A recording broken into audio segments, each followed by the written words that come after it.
Hello and welcome to the RM show. Welcome to our Royal Rumble special. Thank you for joining us. I'm joined as usual by Josh and Jake. How are we, guys? I'm good, thank you, mate. How about yourself? I can't complain. Jakey, how are you, mate? Yeah, good, mate. Thanks. Good. That's what we like to hear. So as I said, it's going to be mainly about the Royal Rumble today. Talking about our favourites and what we're looking forward to, etc. going forward. So let's get straight back into it. I know that Jake could run off at any minute if he has commitments. So, Jakey, I said to you and Josh about your favourite Rumble moments, and as usual, you wanted to pick a controversial one. Yeah. I think favorite Rumble moment. For me has got to be in probably my favorite era in wrestling, 2004, in the Royal Rumble, where as we probably may try to forget or may remember fondly, Chris Benoit winning the Royal Rumble. I think he stayed in the match for all the way through. I think it was an hour, wasn't it? For most of the hour. I think that's a record in, or should be anyway, in WrestleMania Royal Rumble history. Sorry, a Warrior event ahead. But yeah, definitely a controversial one. Obviously debuted a lot of young talent, such as Charlie Haas and Matt Morgan, but also he had a lot of current stars in it as well. Like I said, Chris Jericho, Christian, just to name a few. So yeah, that's my favorite moment. Yeah. Why Benoit? What did he mean to you, Jake? I'm gonna go with this now. Okay.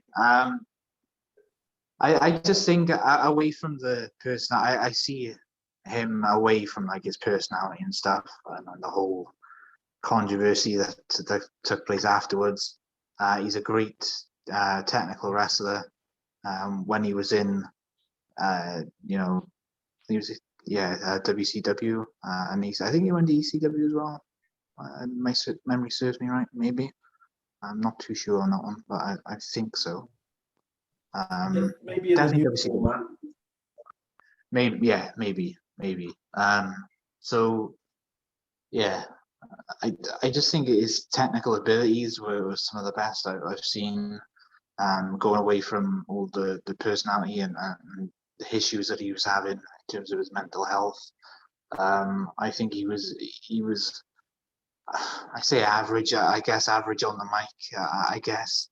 And he had a lot of a lot of experience to his name, which does help in the wrestling industry as well. So I think he deserved it, and then also he went on to beat Triple H at WrestleMania and to win the title. So I think that you've got to give him a lot of credit, even though WWE and a lot of fans don't. What do you think, Josh? Obviously, like say Benoit, polarizing character for obvious reasons, but is it I wouldn't say long enough because it's never going to be long enough for the family and stuff like that. But do you have to kind of celebrate his in-ring talent, even if you don't like the rest of the man? Yeah, I think so, and I think that wrestling fans can separate the two.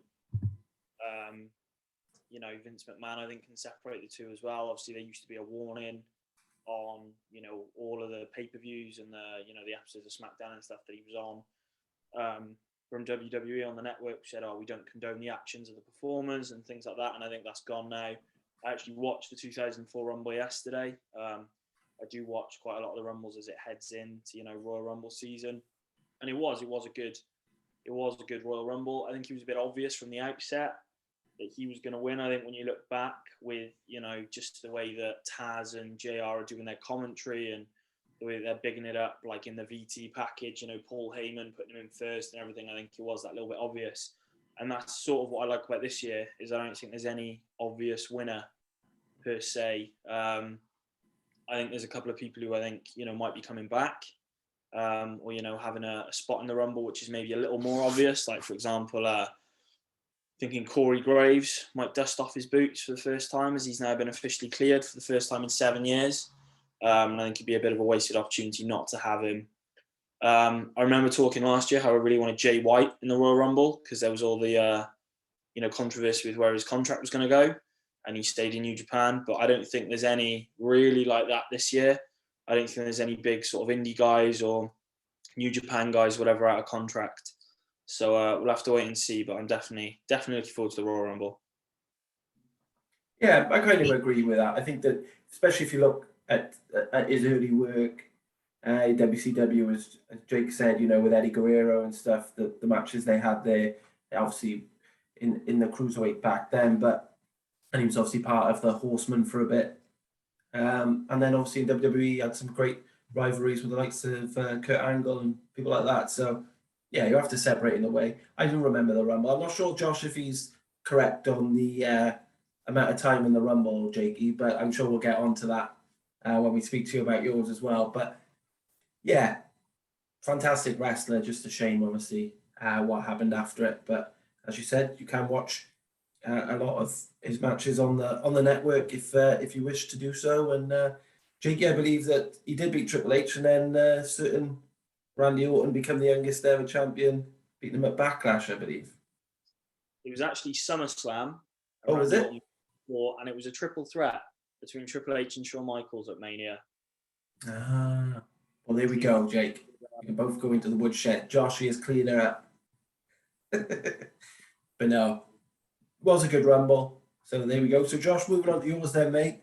I said to Jake off air, and I kind of knew which one you were going to pick from the outset. But tell our viewers, which Rumble's your favourite? Well, just before we very quickly get to that, there's one other thing about Mr. Benoit. Obviously, he was Pegasus Kid in New Japan Pro Wrestling, and in Japan they like to give their Gaijin or Gaijin superstars, which is like Western superstars, the name that they give them, you know, different roles, different mask roles and stuff. And the Pegasus Kid after Chris Benoit was the one and only Finn Balor or Fergal Devitt. So it's in very good hands. I think if you're looking at smaller technical wrestlers who are, you know, brilliant, Chris Benoit, Finn Balor, both playing that role. But my favourite Royal Rumble, which I think is obvious to anyone who's ever listened to one of these, because obviously The Miz has never won a Royal Rumble, is 2006 with Rey Mysterio. So Chris Benoit did have the record for longest single time in the Rumble, which was over an hour. I think it was like an hour and 20 seconds, something like that, which was then beaten 2 years later by Mysterio, who obviously went in at number 2. And I think he was in for 62 minutes. And that's only now been beaten by Daniel Bryan in the Greatest Royal Rumble, but I don't think it counts because it's the Greatest Royal Rumble rather than an actual Royal Rumble event, obviously won by Braun Strowman. But yeah, so mine's definitely 2006, first Rumble I ever watched. Remember getting on DVD, and they had the Roman theme where the doors would open and things like that. And they it was back in the day where they used to have the tumbler, and everyone used to go in and pick you'd have all the divas there with Mr. McMahon, and he'd do the tumbler and you go and pick your number. And, you know, there's a bit of like theatre to that with the backstage promos with that. But yeah, I think Ray coming in Eddie's lowrider, obviously it was only, about 6 weeks following the sad passing of Eddie Guerrero. So Ray coming in the lowrider, coming in number 2. I think we all knew he was going to win as well. But, as a kid, you're just hoping and praying it's the David versus Goliath story. And, an absolutely brilliant Rumble, some great moments in there. And I think looking back on it, it set up a lot of WrestleMania matches, even like silly ones like Booker T versus the Boogeyman, things like that at WrestleMania 22. It even set up things like that. It showed Lashley off, in his first WWE run. But yeah, and then there was all the stuff with Randy Orton, Triple H, and obviously Triple H going on to challenge John Cena. Randy Orton then getting himself into a triple threat match after beating Ray at No Way Out by cheating, after he slagged off Eddie Guerrero, which I think is, a low point in his career, but was very much part of his legend killer persona. And I think similar to Benoit, smaller guy, winning the Rumble in a triple, and then winning the title in a triple threat match at Mania. Obviously that match, Kurt Angle versus Randy Orton. I think looking back on it, it was a little bit short, but a brilliant match. and it was just before Kurt Angle left, just before Randy Orton got suspended. And then the less we talk about Rey Mysterio's all of his world title runs in, I think WWE the better. But no, definitely, I think for the emotion, the David versus Goliath story, and also, Rey Mysterio being my all-time favorite. Definitely a good Rumble for me. And we had Edge versus John Cena for the WWE title, where John Cena won it back after the first ever Money in the Bank cash-in, and he came down on like a big robot spaceship thing, which was cool. And then we had The Undertaker coming back after Kurt Angle, Mark Henry, which wasn't great, but The Undertaker coming back. So yeah, I think good pay-per-view, great Rumble, and obviously the emotional connection with it as well, having Rey Mysterio win. Yeah, it was a good Rumble. Yeah, I can remember 2006 when it was very good. Was it Jericho he started with? Jericho number 1? No, he started with Triple H. So it was Triple H and Rey, number 1 and number 2. So Triple H was number 1, Triple H was number 2. And it ended with Triple H, Randy, and Rey. And we have that great picture of Randy Orton as he gets hurricaned out of the ring, sort of kneeling down with his hand on the back of his neck, doing like that, oh my God, I can't believe I've just been eliminated face. So yeah, brilliant Rumble.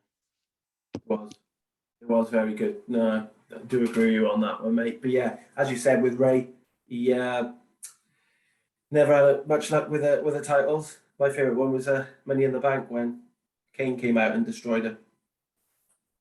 Yeah, not my favorite. But all the one where John Cena is the number 1 baby face in the world comes out and goes, do you fancy giving me a title match after you've gone through this gauntlet match? He's like, yeah, all right, and then beats him. But when Punk came back. Yeah. And then there was obviously the world title run where he kept getting beaten by like Great Khali, Mark Henry, things like that, and then he lost to King Booker, which again, the less we talk about that, the better. No, this is true, but no, very good Rumble, like you said, did lead to some big matches. So I think undoubtedly back then anyway, Rey was the best. Jake, I know you have a different opinion on Rey Mysterio that you told me separately. I didn't think I'd have to explain what I told you. Or explain to Josh. Got to. I can't. He basically said he was shit, Josh. Well, I think personally, we wouldn't have AEW, we wouldn't have half of the indies, we wouldn't have, Penta, Rey Fenix, any of the luchadors. We wouldn't have the, the style, the indie style now, which is a lot more high flying, a lot more high flying and hard hitting. But I don't think we'd have that without the likes of Jericho, Rey Mysterio, Juventud Guerrera, Eddie Guerrero back in the WCW Cruiserweight days. We wouldn't have the Adam Coles, the Kenny Omegas, the Sammy Guevaras, all these top guys in promotions. I don't think we'd have any of them without people like Rey Mysterio's influence. So whether you like him or not, I think you need to respect the what he's done for the business. In my view. Yeah, that's fine. I agree with that. I just don't think. His in-ring ability you can't compare it. But I think maybe it was just his luck in regards to the titles. But for me, there was never, while I watched wrestling for many years, there wasn't, for me, I suppose, there wasn't really a draw, as with many of the top guys. But yeah, I can respect the fact that he's a big influence to Mexican wrestling as well. But yeah, fair enough. Yeah, I just thought I'd make a comment to make it interesting. No, I just love to give a bit of heat in the podcast. It makes it more fun. But yeah, I'd say probably one of the most, the biggest fan favorites of all time, Jakey. So I don't know about that, but I see where you're both coming from. But anyway, we'll move on from that before you both start punching each other through the screens. He's better than Maven anyway, so I was that for confidence. There you go. So that's the best thing you've ever said about Maven. There we go. All right. Well, for me, guys, it's a tough one. I always thought, and I said to you guys, I watched it back the other day, 1995 always resonated with me because it was the first Royal Rumble I watched. The iconic. Bulldog and Michaels, first time they did it, number 1, number 2, and Michaels obviously keeping his foot off the floor at the end when Bulldog thought he won it and knocking him over to get that lovely date with Pamela Anderson at WrestleMania, and obviously getting the title shot as well. But I watched it the other day and it was a terrible Rumble. I don't know what I was thinking back in the day, but you know, some of the names in there, some of the people like Mantar, you know, just random people. Someone was called an Adam Bomb instead of Atom Bomb or something. It was shocking. Back to the days before WCW brought out the NWO and made everything a bit more realistic. But yeah, I think the other one I watched, which I do love and I still stick by, I love, is the '98 Royal Rumble. Famous, obviously, for Stone Cold. Everyone bounty on his head, but Stone Cold winning it for the second year in a row and going on to WrestleMania to beat Shawn Michaels in the whole Mike Tyson angle. But yeah, I just thought it was a great Rumble. You obviously that really gave an emergence, that pay-per-view, for The Rock as well. So he beat Ken Shamrock in a great Intercontinental match, and then he lasted from number 3 to the last 2, obviously, with Austin at the end. And I just thought it was a great thing, and really the start of WWE for me. I know it probably started a couple of weeks or months earlier, the first time they got back ahead of WCW, but for me, that 1998 leading up to WrestleMania 14, that's where they took the lead over WCW and started to make WWE the bigger product, I would say. But yeah, with some dodgy people still in it, like the Ahmed Johnson and Savio Vega, people like that, who I forgot about. 8-Ball and Chains from Disciples of Apocalypse. Kurgan was in it.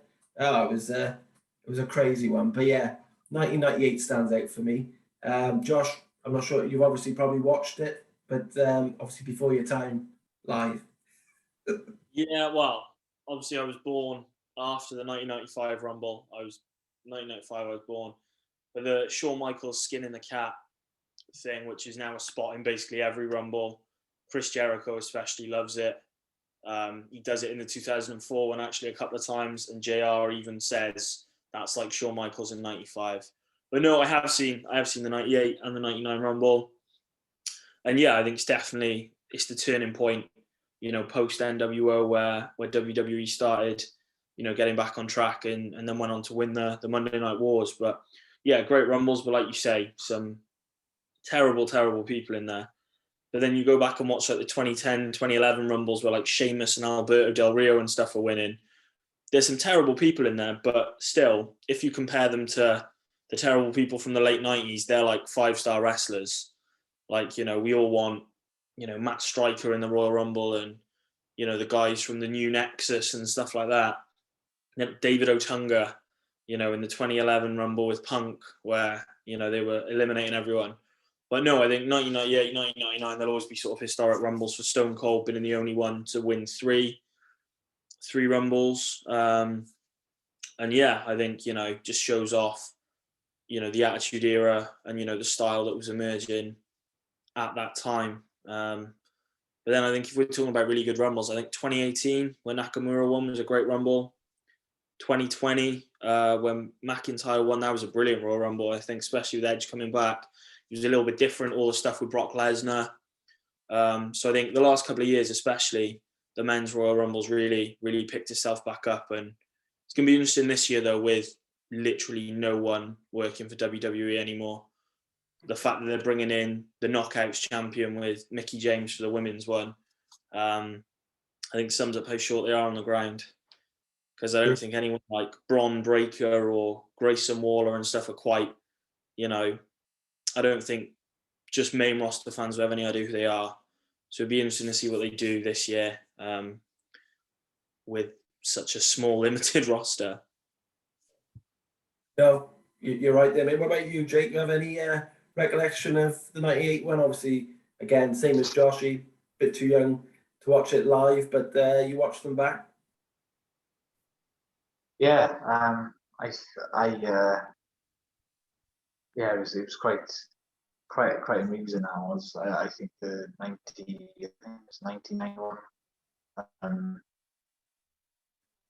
I think what didn't Vince win one? I think was it the Vince won 99. 1990? Yeah. Yeah, Vince won the 91. Yeah. That was quite vivid to me. Quite funny. But yeah, I think the likes of like some of the crazy wacky people we've spoken about, the Heidenreichs and the Kurgans of this world. I definitely just want to just put a point out that I think Ahmed Johnson, even though people think he's crazy, I think he's underrated as a wrestler. I think he maybe I can't compare to Ken Shamrock because the boys think you, but I think him and Ken Shamrock should have had a run with a title at some stage, because obviously Ahmed Johnson, one of those powerful guys. He wasn't really speak on the mic too much, but he had that presence of a guy who could take on the world. Obviously, he was overshadowed by many of the other guys in that particular company at the time, and obviously the same thing for Ken Shamrock then, who was released near 2000 into 2000 2001. Of course, had a great run with the Union and I think he did have a title at one stage in the Continental. I think he had in 98 possibly. I think it was. But yeah, I think those kind of guys. I completely tailed off on one end, so I didn't even know what we're talking about now. But yeah, I I think the Rumble's always going to be full of strange sort of characters. I think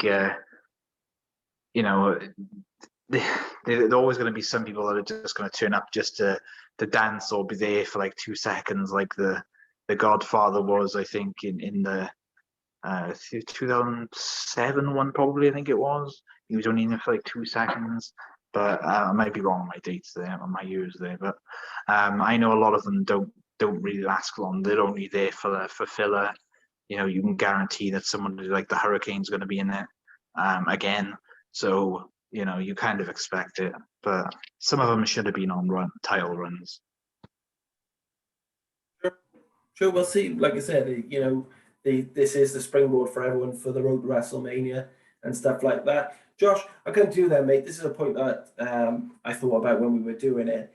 When I was watching it and when I was looking back at the late 90s, early 2000 Rumbles, there was a lot around the emphasis of who was going to be obviously the star, which kind of it still is today.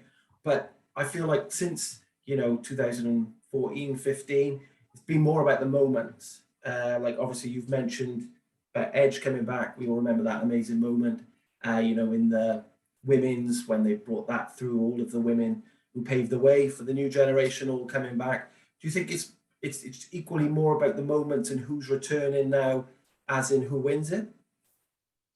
Yeah, I think so. And I think now, obviously, with Twitter and Instagram and stuff like that, like I said, this year I think is the first time in ages and ages where we're not pretty sure who's going to win. Like when Rollins won, we all know Rollins was winning. When McIntyre was winning, we were all pretty sure he was going to win. Charlotte Flair, things like that. And I think this is the first time where we're not that sure, so maybe the moments won't be as important. Because in Rumbles like, the one with Edge coming back, it was more important the moment, I think. Obviously McIntyre won and then it, paved the way for the next year in WWE.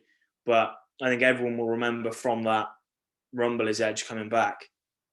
So yeah, I think definitely the moments are more important. They're the things that go on, like the video montages, the packages, things like that.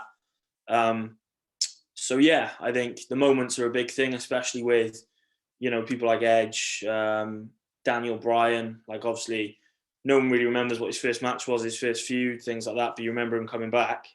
So I think, yeah, the moments are definitely there, especially when there's been so many Royal Rumbles. You're never going to remember who's won all of them, but you'll remember those big pops, those big moments, and especially now with the fans back. Hopefully there'll be a couple more on the weekend of, the 29th? So next weekend, week after. Yeah.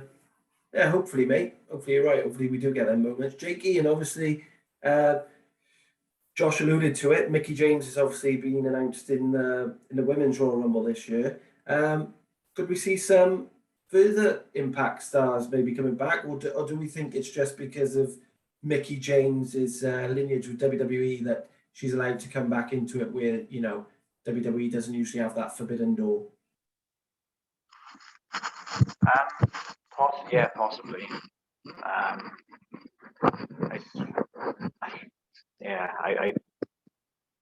don't really know how to answer that. I'm just gonna say no. No, don't think so. Josh, do you think we're going to see kind of forbidden door like AEW had, or do you think it is just Mickey James is Mickey James? I would say potentially a lot of the Impact guys have been sort of piping up on Twitter. Like Moose has called out Roman Reigns on Twitter, saying, you might be the head of the table, but it's not the best in the world. It's like, what JBL you say, he says, I'm the wrestling god.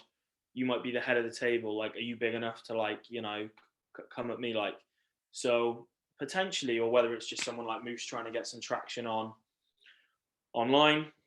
But no, I think it would only be a good thing. Obviously, I wasn't the biggest fan of the AEW Impact one because I don't really think it helped out Impact. It just helped out, the Good Brothers and Rich Swann for a couple of matches, and then Christian Cage. So I don't think it helped them as a company. Whereas I don't think an affiliation with WWE would either, being honest. But if you can get a big pop, getting some of the big stars in, but then a WWE fans going to know who Moose are, Josh Alexander, are they going to know who these people are? And are they going to want people like TJP back where he burnt his bridges with WWE? Probably not. So, we'll wait and see. But I think Mickey James being there is just because she's, a WWE legend, isn't she? So you can't really not have her in it when you got people like Lita and Trish and stuff coming into the Rumble. I'll stop you a second, Josh. Yes, Jakey, I've just seen that you're going to have to leave us, mate. Thank you for being part of the video, as usual, and we'll have you back on soon. All right. See you guys. Bye. Yeah, just me and you now. Just me and a name. Okay. Yeah. So, I agree, mate. I think some maybe you are not in the contract in Impact, maybe, but I agree with you. I think it wouldn't benefit the Impact stars like AEW didn't, as you rightly said. Got some of the Impact guys to obviously sign with AEW, like Ethan Page. Who else went there? Loads of people went there, didn't they, at the start from Impact? So I think it worked in that respect. Biaz for getting Impact eyes. Maybe the pay-per-views when Kenny Omega would show up, but apart from that, didn't really do a lot for them. But it's going to be interesting anyway. We love the Rumbles. Obviously, we've got Lashley v Lesnar. Do you think Brock would drop the belt to Bobby, or do you think it's just one of their matches we've always wanted to see? Yeah, I don't think he'll be dropping it, to be honest, especially with some of the promos he's cut in saying, you're not going to beat me, you're just like a B version Brock Lesnar, which, is a fair comment. But I think Brock has been on 4 shows already in 2022 with WWE, and it's more shows than I think he did in about 6 months as last time he was Universal Champion. So it's nice to see him, to be honest, especially in this different guise. I think it'd be a great match against Lesnar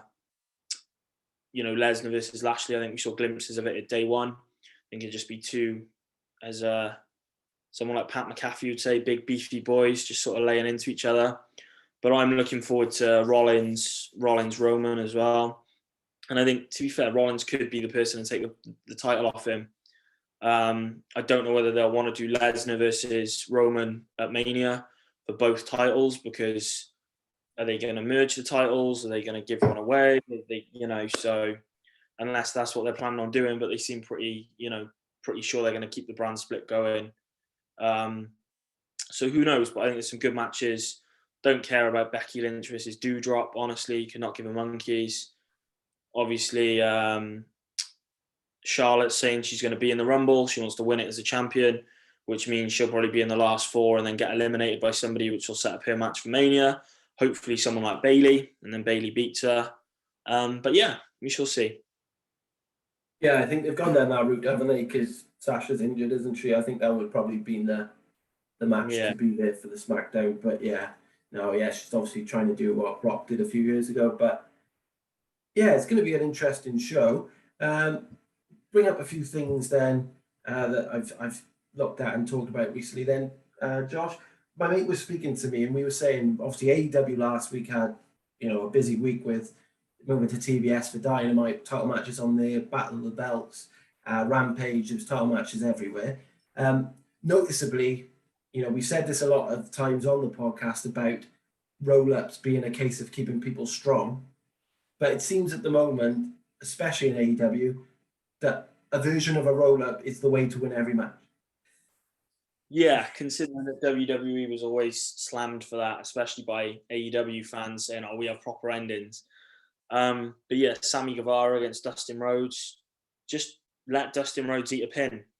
Like, what's the issue with that? Wardlow, CM Punk, I think that would have been the time to pull the trigger on Wardlow turning on MJF rather than dragging it out further, going, "Oh no, Sean Spears kept them apart. Now Punk will go against Sean Spears." Punk beating Sean Spears won't really do anything for anyone. Wardlow should be like he was with, the Labors of Jericho, that last one before you get to MJF, because he's, that big bruiser. And I'd have had no issue at all with Wardlow destroying Punk. And then MJF coming in, trying to beat up Punk whilst he's down, maybe pushing Wardlow away, and Wardlow going, "You know what, I've had enough of this," and just battering MJF. But maybe that'll happen when MJF goes up against CM Punk, who knows. But yeah, I think it was a waste of, I think it was an 18-match winning streak, bit of a waste for a roll-up. And obviously Lance Archer coming back up against Hangman Adam Page, which makes their ranking system redundant. If the rankings are right, it should be Adam Cole, who's obviously going into like a thing with Britt Baker, which I think they both said, if you watch any of their interviews, they both really want to do. So it's good that they're happy and they're doing that. But, it should be Adam Cole if that's how the rankings work. Lance Archer was like a babyface and lost everything. He's come back as a heel, but obviously he hasn't been in a match in months. And we all know he's not going to beat Hangman. So you bring him back, you give him one match for the title, Hangman beats him, and then he's back to the position he was, much like Brian Cage, is in at the minute. So yeah, I think AEW, since Omega's gone, obviously off injured, have had some strange booking decisions, like why make Guevara drop the belt to Cody if they then give it straight back to him when he becomes the interim. TNT was like the whole cruiserweight title thing last year with Escobar and Jordan Devlin. It just doesn't really work for me. Just say Cody's relinquished it, make a tournament or something to, crown a new champ. And if Guevara wins that, at least he's had a few matches rather than just going up against, Cody's brother. It just makes no sense. So, Jade Cargill as well, winning the TBS title. I think she looked, she got a great look. She got a great, sort of moveset on her, but she looked very, very green against Ruby Soho, and, doesn't look like the kind of person who can carry a division, or like the lower levels of the women's division. Like, it's like having an intercontinental champion who is green and can't really, wrestle that well. Like, she's only 29, she's young, she is new to the business, but at the same time, I think, Ruby Soho will be putting on a lot more stellar matches than I think Cargill will, but they put themselves into a corner. They have to keep it strong with the winning streak, so we shall see. But yeah, some of AEW's booking decisions since Kenny Omega's gone have been a little bit strange. Yeah, no, I agree with that, mate. Like I agree with the Cargill Soho match. There was so much hesitancy in that match. I'm not sure whether one of them was carrying an injury, but yeah, it just seemed like they, certain moves they didn't know where to go, what to do. Jay tried that. Basically, what's it called, like a glam slam from the top, and they nearly dropped it. It was just one of their matches that didn't really work, and I said that to my mate who likes AEW. But yeah, hopefully they turn a corner. Obviously, the outstanding talent to make it to rival WWE. So just hope they do that. Quickly before we go, then, Joshy, a bit about NXT. I would argue that New Year's Evil the card there was probably more exciting than day one. Yeah, I haven't actually watched it yet, to be honest. New Year's Evil, but obviously I know the big result with obviously Ciampa dropping the title, and then Ciampa's actually been on main event this week. So if he's coming up, who knows? Because I know he said he didn't want to. I actually watched the Karrion Kross interview with Chris Van Vliet yesterday, and I think Carrot will kill Kross. I think he's in a very similar position to Ciampa, so it'd be interesting to see what happens with him now. But yeah, I think he was always going to be Braun Breaker winning. New year, new NXT. Obviously, when he broke the big X, I'm sure we've all seen the memes of Triple H crying because it really, really is the end of the black and gold NXT, isn't it? Not sure what AJ Styles is doing down there. We want him to go up against Edge at WrestleMania and not be against some random guy on NXT 2.0. But yeah, I think, NXT is definitely performing in the way that it should be, especially with a lot of the talent they've got. But yeah, it'd be interesting to see where it goes, where maybe some of the more established stars like Ciampa, when maybe Mandy Rose comes back up, not Ethan Page, I'm thinking of the wrong guy. The guy who then hugged AJ Styles, who's in the $1 million championship matches with Cameron Grimes. Grimes. LA Knight. Yeah, LA Knight. How could I forget his name? But yeah, when people like him, go either to the main roster or leave or whatever, because there's literally none of the originals left now. The only people we're looking at who've got any service are people like Casey Catanzaro, who are never on the show anyway, apart from in our tag team matches. So yeah, it'd be interesting to see where they go. It'd be interesting if people will still be watching and still be invested when it's like Braun Breaker versus Grayson Waller for the title, when no one really knows who they are.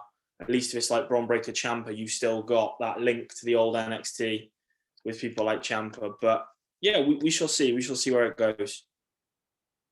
I enjoyed it. Like I said, I saw it yesterday, and having Walter there as well. Hopefully, that means he is going to be there more often as well. Riddle obviously coming down for that match, but yeah, I think it's in good hands. Like you said, I know what you mean with a lot of the established stars leaving, but I think similar to what we said before about OVW and stuff like that, when not at the level of the Ortons, the Cenas, the Lesners that were down there then, I think you could potentially have that again. So it's going to be interesting to see what happens now in NXT. All right then, Josh. Well, thank you for staying on, mate. I know we lost Jake early, but thanks for staying on for a bit just so we could go through some of the other stuff that happened apart from the Rumble. To our viewers, thank you for watching. Please subscribe to the channel and look on our social media. Like, comment, like you say, and view it. And I hope you're enjoying the content. Until next time then, Josh, I'll catch you soon, mate, and have a good weekend. Yeah, see you soon, buddy. Ciao.